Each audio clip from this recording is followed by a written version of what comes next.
everyone, this is Claire at Restore Fitness Therapies. So in this exercise video, I'd like to take you through a leg circle exercise, and we're going to do this in a side lying position.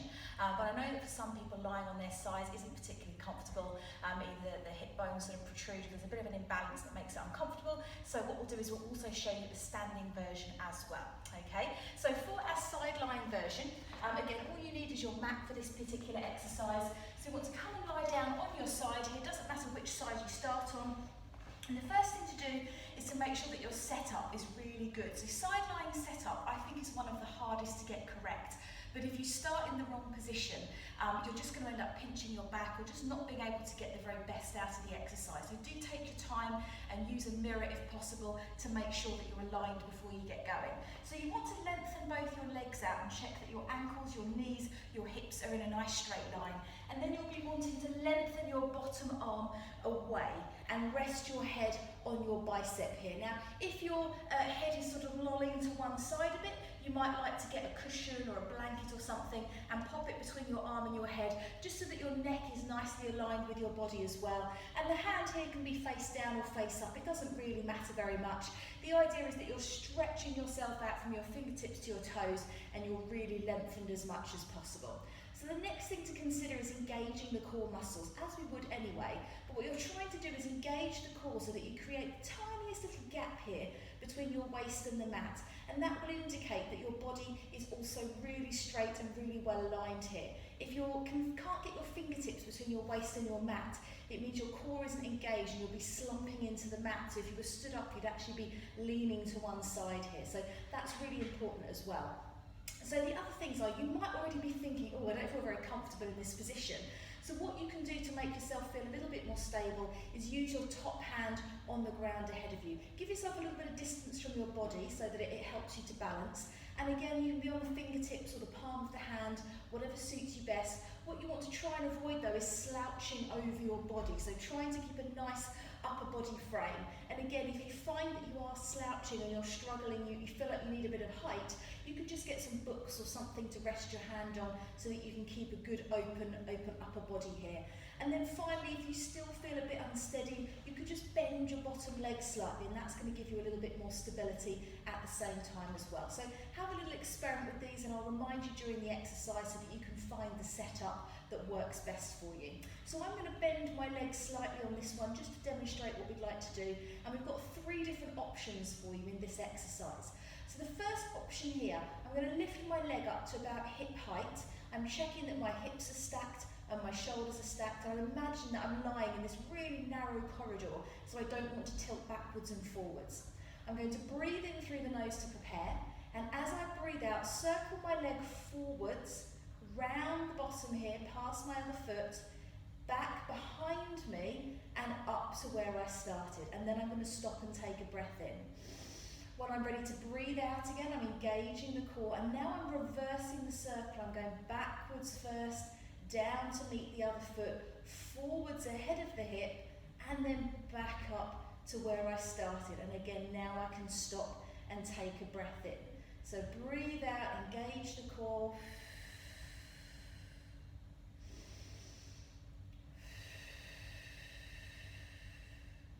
And back up. Now if that breathing feels a little bit too difficult for you, you could breathe out for half the circle and breathe in for half a circle.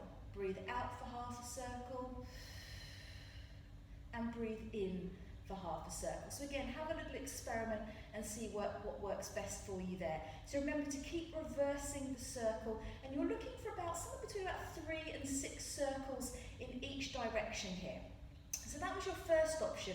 If you feel like you can do a little bit more, you'll be wanting to straighten your lower leg and lift it slightly from the ground.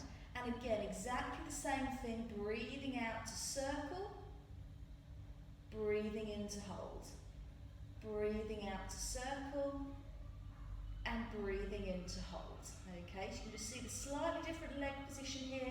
Again, remember, you've got the option of taking the hand away if you feel steady enough to do that, okay?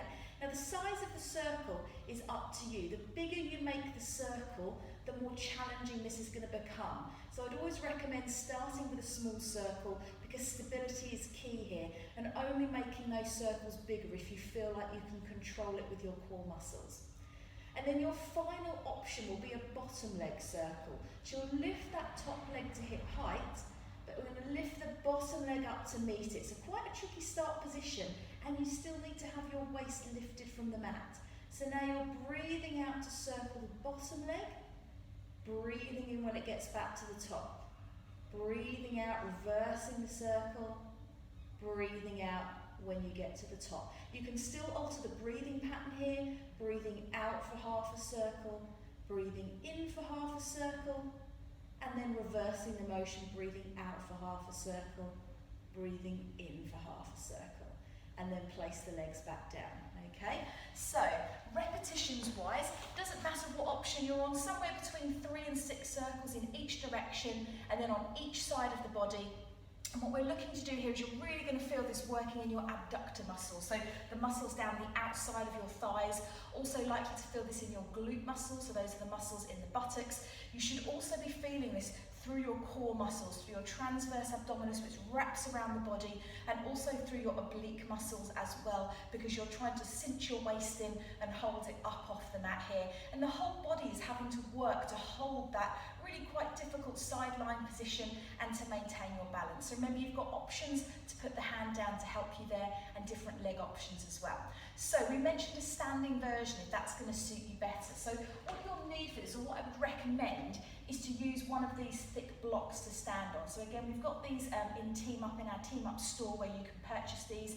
If you don't have one, you can just find something solid to stand on if you like. You don't need to use it, but I think it's a little bit easier. So what I'm going to do here, you're probably going to lose my head slightly in this shot, is put the block on the ground, and I'm going to stand on it with my left leg to start with here.